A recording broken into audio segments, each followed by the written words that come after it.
దేవుని నామమునకు మహిమ కలుగునుగాక. మీకు నా ఉదయకాలపు శుభములు తెలియజేస్తూ ఉన్నాను. వాక్యమును ధ్యానించుకుందాం. దావీదు స్నేహితుడైన హూషై పట్టణమునకు వచ్చుచుండగా అబ్షాలోమును యెరూషలేము చేరెను. దేవుడి వాక్యము ద్వారా నేడు మనతో మాట్లాడి మనము ప్రభువు నిమిత్తము, ఆయన పని నిమిత్తము తెగించే కృప, ప్రయాసపడి పరిచర్య చేసే కృప, దేవుని రాజ్య వ్యాప్తి కొరకు మన వంతు కృషి మనం చేసే కృప దేవుడు మనలో ప్రతి ఒక్కరికి దయచేయునుగాక. ఆమేన్. ఎప్పుడైతే దావీదు తన కుమారుడైన అబ్షాలోము నుండి పారిపోతూ ఉన్నాడో, అతడు కెద్రోను వాగు దాటి ఒలీవల కొండ ఎక్కుచూ ఏడ్చుచూ ఉన్నాడు. అయితే ఈలోపుగా మూలిగే నక్కపై తాటిపండు పడిందన్న చందాన అబ్షాలోముతో పాటు అతని ప్రధాన మంత్రియు ఆలోచనకర్త అయిన అహీతోపేలు చేరి ఉన్నాడని దావీదునకు వర్తమానం వచ్చింది. దావీదు ఆ మాటను బట్టి ఎంతో దిగులు చెందినవాడై దేవుని సన్నిధిలో వెంటనే మోకరించి ప్రార్థించాడు. ఆ ఒలీవల కొండపై ఉన్న ఆరాధన స్థలమునకు వెళ్ళి దేవునిని ప్రార్థించాడు. దేవుడు అతనికి ప్రార్థనకు సమాధానంగా హూషైను పంపించాడు.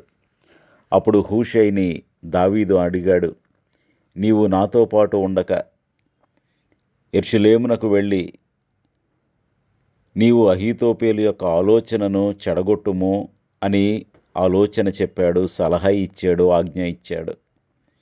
అప్పుడు హూషై ఎంతో తెగించి సాహసము చేసి యెరూషలేమునకు వెళ్ళాడు.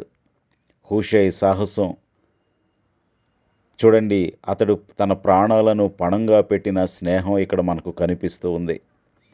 దావీదు కుమారుడైన అబ్షాలోమే తండ్రిపై తిరుగుబాటు చేసి ఎంతో కోపంతో రగిలిపోతున్న సమయంలో దావీదు యొక్క ఆత్మీయ స్నేహితుడు, సలహాదారుడైన హూషై దావీదు చెప్పినట్లుగా యెరూషలేమునకు వెళ్ళాడు. అబ్షాలోమును నమ్మించి అహీతోపేలు చెప్పే క్రూరమైన ఆలోచనలను వ్యర్థం చేయటానికి అతడు పూనుకున్నాడు.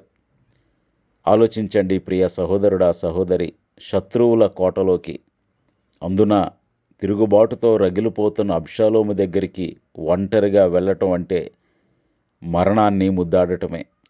ఒకవేళ హూషై వేగుల వారిని లేదా దావీదు యొక్క మనిషి అని అబ్షాలోమునకు ఏమాత్రం అనుమానం వచ్చినా అక్కడికక్కడే ప్రాణాలు పోతాయి.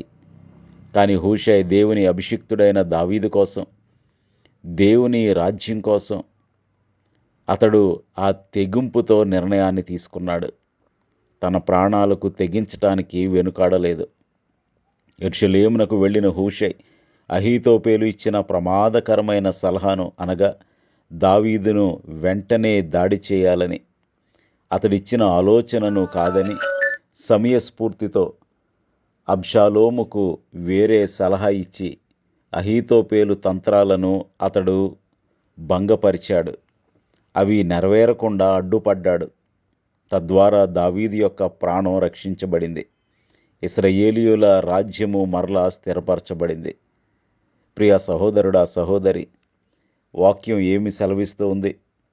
ఎంత ప్రమాదకరమైన పరిస్థితులైనా, ఎటువంటి ఇబ్బంది అయినా మిషనరీలు మన కొరకు చేసిన త్యాగమే ఈ దినమున నీకు నాకు వచ్చిన సువార్త. తన ప్రాణమును ప్రేమించువాడు దానిని పోగొట్టుకొనును. ఈ లోకంలో తన ప్రాణమును ద్వేషించువాడు నిత్య జీవము కొరకు దానిని కాపాడుకొనును అని యోహాను సువార్తలో రాయబడింది, 12వ అధ్యాయం 25వ వచనంలో. కాబట్టి ప్రియ సహోదరుడా, సహోదరి, మనము దేవుని కొరకు తెగిస్తూ ఉన్నామా? దేవుని కొరకు ప్రయాసపడుతూ ఉన్నామా? లేదంటే మన కంఫర్ట్ జోన్లోనే మనముండి దేవుని సువార్త జరిగిపోవాలి అని అనుకుంటున్నామా? పరిశుద్ధ గ్రంథం నుండి మరికొన్ని ఉదాహరణలు మనం చూసినట్లయితే, దేవుని ప్రణాళిక నెరవేరటం కోసం పరిశుద్ధ గ్రంథంలో ఎందరో భక్తులు తమ ప్రాణాలను పణంగా పెట్టారు. యూదుల నాశనానికి హామాను కుట్ర పన్నినప్పుడు ఎస్తేరు రాణి రాజు పిలవకుండా లోపలికి వెళితే మరణశిక్ష పడుతుందని తెలిసి కూడా ఆమె ఉపవాసముండి, ఒకవేళ నేను నశించినా నశింతును, అంటూ ప్రాణాలకు తెగించి రాజు ఎదుటకు వెళ్ళింది. ఎస్తేరు గ్రంథం 4వ అధ్యాయం 16వ వచనంలో నేను నశింతును అంటుంది. ఎంత గొప్ప తెగింపు తన ప్రజల కొరకు, తన ప్రజలను రక్షించుకుంది. ప్రియ సహోదరుడా, సహోదరి, అటువంటి తెగింపు మన భక్తిలో ఉందా? ప్రభువు కొరకు, పరిచర్య కొరకు, సంఘము కొరకు మనం ఏం చేస్తూ ఉన్నాం? సమర్పణ కలిగిన జీవితాలను జీవిస్తూ ఉన్నామా?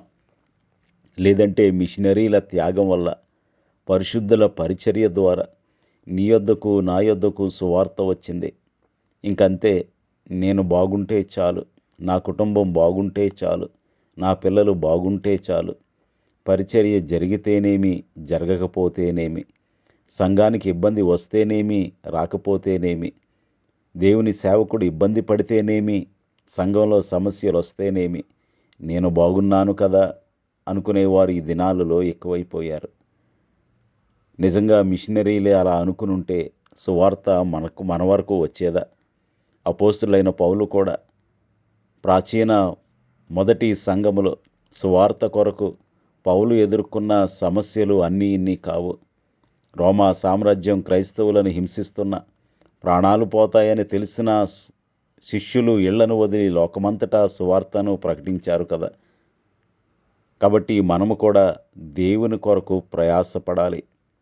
ప్రయాసపడిన వానికే బహుమానం ఉంటుంది. బాధ్యత కలిగిన వానినే దేవుడు హెచ్చిస్తాడు. సువార్త మన వరకు చేరడానికి చరిత్రలో ఎందరో మిషనరీలు తమ ప్రాణాలను, వారి సుఖాలను పణంగా పెట్టారు.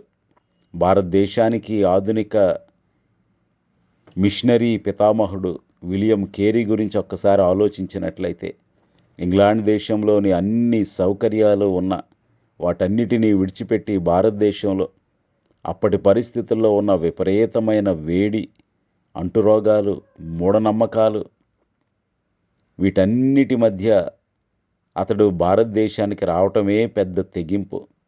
ఆయన ఇక్కడికి వచ్చిన కొద్ది రోజులకే కొడుకును కోల్పోయారు. భార్య తన కుమారుడు అలా జరగటం చూసి, ఎంతో ప్రేమించిన కుమారుడు దూరమయ్యేసరికి భార్య యొక్క మానసిక స్థితి తప్పింది. అయినా సరే వెనకడుగు వేయలేదు. అతడు కనిపెట్టిన ప్రింటింగ్ ప్రెస్లో ప్రయాసపడి సంవత్సరాల తరబడి ప్రింట్ చేసిన గ్రంథాలు తగలబడిపోయాయి. అయినా సరే వెనకడుగు వేయకుండా పరిశుద్ధ గ్రంథాన్ని భారతీయ భాషల్లోకి అనువదించి సతీ సహగమనం వంటి దురాచారాలను అతడు వ్యతిరేకంగా పోరాడాడు. భారతదేశానికి క్రీస్తు ప్రేమను అందించాడు. ప్రియ సహోదరుడా, సహోదరి, అతడు ఇచ్చిన ప్రసిద్ధ నినాదమే దేవుని నుండి గొప్పవాటిని ఆశించండి, దేవుని కొరకు గొప్పవాటిని సాధించండి. Expect great things from God and attempt great things for God. మరి ఇటువంటి తెగింపు, ఇటువంటి మనవంతు కృషి మనం పరిచర్య కొరకు చేస్తూ ఉన్నామా? దక్షిణ అమెరికాలోని నరమాంస భక్షకులైన ఆకా తెగ ప్రజలకు సువార్త చెప్పడానికి జిమ్ ఇలియట్ మరియు అతని నలుగురు స్నేహితులు ప్రాణాలకు తెగించి వెళ్ళారు. వారు అడవిలో అడుగుపెట్టిన కొద్ది రోజులకే ఆ తెగ ప్రజలు చేతిలో వారు ఈటెలతో పొడవబడి దారుణంగా చంపబడ్డారు. ప్రాణాలు పోతాయని తెలిసిన దేవుని పని కోసం వెళ్ళిన యువకుడు ఆయన. ఆ జిమ్ ఇలియట్ తన డైరీలో ఈ విధంగా రాసుకున్నాడు: తాను దాచుకోలేని దానిని, అనగా ఈ లోక ప్రాణాన్ని, సంపదను ఇచ్చేసి తాను ఎన్నటికీ కోల్పోలేని దానిని, అనగా పరలోక బహుమానాన్ని పొందేవాడు ఎంతమాత్రం మూర్ఖుడు కాదు అని. అతడు వేసిన మొదటడుగు ఇప్పుడు ఆ ఆకా తెగ ప్రజలకు గొప్ప సువార్త ప్రకటింపబడింది.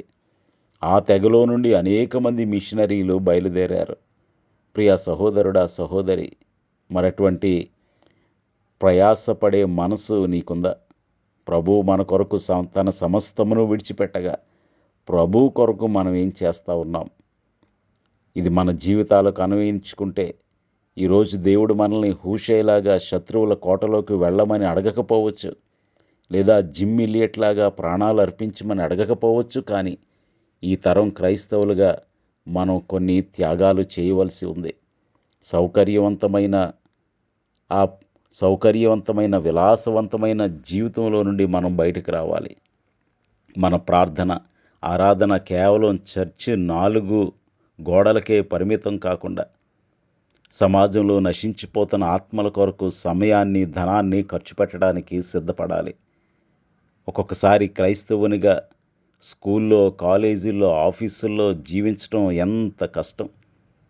అయినప్పటికీ మనం ప్రభువు కొరకు ప్రత్యేకంగా జీవించవలసిన వారమై ఉన్నాం.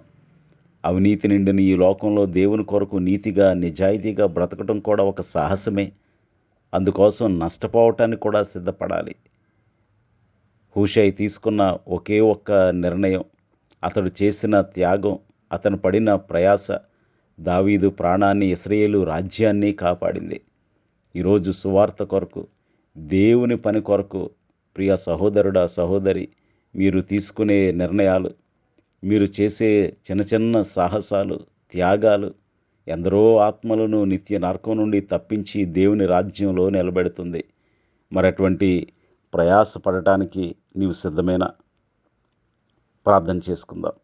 సర్వోన్నతుడును సర్వశక్తివంతుడైన మా ప్రియ పరలోకపు తండ్రి, జీవం గల దేవ, ఈరోజు వాక్యం ద్వారా మాతో మాట్లాడినందుకు మీకు వందనాలు తెలియజేస్తూ ఉన్నాం. అపవాది తంత్రాలను, లోకపు కుట్రలను తిప్పికొట్టడానికి హూషై ఎలాగైతే తన ప్రాణాలను సైతం లెక్క చేయకుండా సాహసించాడో, తెగించాడో, ప్రయాసపడ్డాడో, ప్రభు అటువంటి ధైర్యాన్ని, సమర్పణను ఈరోజు మాకు దయచేయమని బ్రతిమలాడుకొనిచున్నాం. ప్రభువా, మా చుట్టూ ఉన్న లోకం సువార్తను ఎదిరిస్తున్నప్పుడు, నశించిపోతున్న ఆత్మలు నరకానికి వెళుతూ ఉన్నప్పుడు మేము మౌనంగా మా స్వార్థం కొరకు, క్షేమం కొరకు చూసుకుంటూ ఉండిపోకుండా ప్రభువా మాకు సహాయం చేయండి. భయాన్ని, సిగ్గును మా నుండి దూరపరచండి నాయన. మాకు హూషై వంటి సమయస్ఫూర్తిని, నమ్మకత్వాన్ని మాకు దయచేయండి. శత్రువుల ఆలోచనలను వ్యర్థం చేసి మీ రాజ్యాన్ని నిర్మించే జ్ఞానాన్ని మాకు ప్రసాదించండి. మాకు ఎస్తేరు వంటి తెగింపును దయచేయండి ప్రభువా. నశించవలసి వస్తే నశిస్తాను, నా దేవుని పనిని, నా ప్రజల రక్షణను నిర్లక్ష్యం చేయను అనే తీర్మానంలో ముందుకు సాగే కృప ఈ వాక్యం వినిచిన ప్రతి ఒక్కరికి దయచేయండి. ప్రభువా, మాకు మిషనరీల వంటి మనసు దయచేయండి. మా సౌకర్యాలను, మా లోక ఆశలను మీ సువార్త కొరకు త్యాగం చేయటానికి మా హృదయములను సిద్ధపరచండి. ప్రభువా, మెట్టుకు నీ సువార్తను బలంగా ప్రకటించే గొప్ప యోధులుగా మమ్మలను తయారు చేయండి. ప్రభువా, మా సౌకర్యాలను, మా సమయాన్ని, మా ధనాన్ని, మా తలాంతులను, నీవు మాకిచ్చిన బలమును ప్రభువా నీ మహిమ కొరకు, నీ సువార్త వ్యాప్తి కొరకు, నీ చిత్తం నెరవేర్చడానికి మేము ఉపయోగించే కృప మాలో ప్రతి ఒక్కరికి దయచేయమని మమ్మల్ని మేము నీ పని కొరకు సమర్పించుకుంటూ యేసు నామములో స్తుతించి వినయముగా వేడుకొనుచున్నాము తండ్రి. ఆమెన్. మీ అందరికీ నా వందనములు. ప్రభు పరిచర్యలో మీ సహోదరుడు దిలీప్ బాబు.